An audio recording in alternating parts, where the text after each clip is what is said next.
नमस्कार दोस्तों, स्वागत करती हूँ आप लोगों का इस वीडियो में। आज की स्टोरी है सफलता के लिए दर्द सहना सीखो। तो चलिए शुरू करते हैं मेरे साथ ये स्टोरी।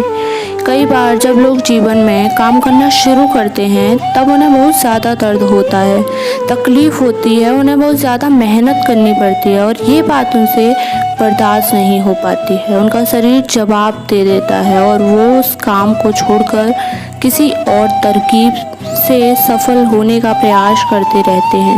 लेकिन याद रखिएगा, इस प्रकार से कोई भी व्यक्ति जीवन में सफल नहीं हो पाता है। याद रखिएगा कि सफलता का मार्ग मेहनत, दर्द और तकलीफ से होकर गुजरेगा और यह आपको सहना ही पड़ेगा। तो इसके लिए आप हमेशा तैयार रहिए। चलिए इस बात को एक कहानी के माध्यम से समझते हैं।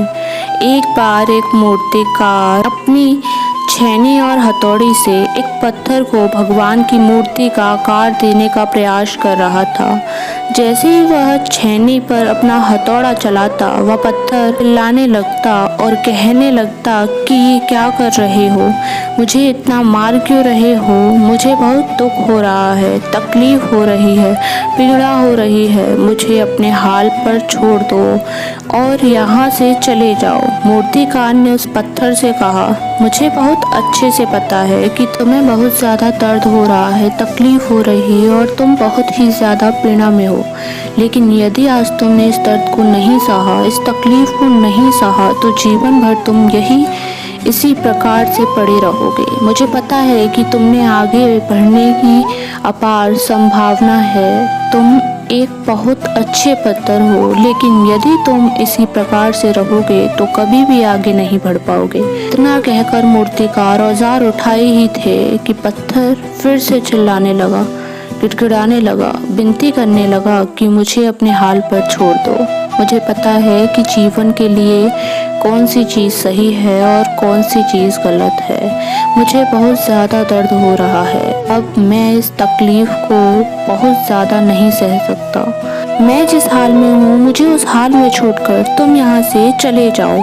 वह मूर्तिकार फिर से उस पत्थर को समझाने की कोशिश की, ज़्यादा अधीन मत बनो और अपने सब्र को बनाए रखो। थोड़ी देर और इस दर्द को सहो। यदि इस दर्द को सह लिया तो मैं भगवान की मूर्ति के रूप में तुम्हारी स्थापना करवाऊंगा और फिर दूर दूर से लोग तुम्हारी पूजा करने आएंगे और पंडित करवाऊंगा और फिर दूर दूर से लोग तुम्हारी पूजा करने आएंगे और पंडित और लोग तुम्हारी सेवा करेंगे। लेकिन पत्थर ने उस मूर्तिकार की एक भी बात नहीं मानी। वह चिल्लाता रहा और अपनी बात पर अड़ा रहा। मूर्तिकार में उस पत्थर को समझाने की बहुत कोशिश की, लेकिन वो पत्थर नहीं माना। अब मूर्तिकार भी थक चुका था और वह उस पत्थर को छोड़कर आगे बढ़ गया और थोड़ी ही दूर जाकर देखा कि एक और बहुत ही अच्छा पत्थर वह पड़ा हुआ है। उसने छेनी और हथौड़ी उठाई और उस पत्थर की मूर्ति बनाने के लिए वो तैयार हो गया। मूर्तिकार ने छेनी और हथौड़ी का वार दूसरे पत्थर पर जारी रखा। दूसरे पत्थर को भी दर्द हुआ, तकलीफ उससे भी हुई, लेकिन उस पत्थर ने बर्दाश्त कर लिया और देखते ही देखते थोड़ी समय के बाद पत्थर ने भगवान की मूर्ति का रूप धारण कर लिया। थोड़े दिन बाद उस मूर्ति की एक मंदिर में स्थापना हो गई।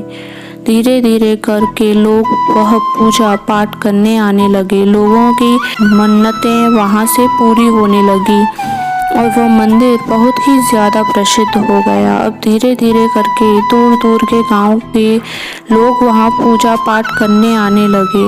फिर एक दिन और उस पत्थर को उसी मंदिर में लाया गया और उसे एक कोने में रख दिया गया। अब लोग आते और उस पत्थर पर नारियल फोड़ते। ये कोई और पत्थर नहीं बल्कि वही पत्थर था जिसने दर्द को नहीं सहा था। अब वो पत्थर मन ही मन बहुत ज़्यादा पछता रहा था।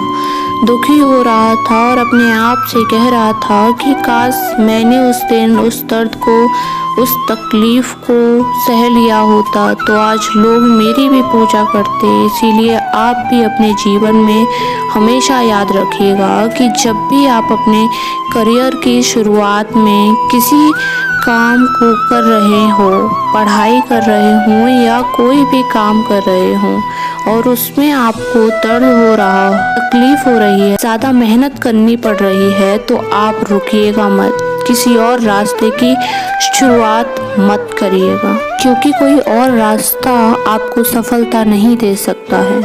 आपको उस दर्द को, उस तकलीफ को सहना ही होगा और उस दर्द को, उस तकलीफ को सहकर आप ज़्यादा मजबूत बनेंगे और तभी आप अपने जीवन में आगे बढ़ पाएंगे।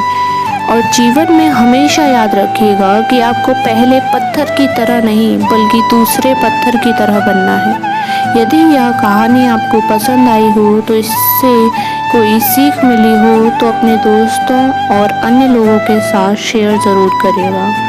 और आप लोगों को ये वीडियो कैसी लगी मुझे कमेंट के माध्यम से ज़रूर बताइएगा। धन्यवाद।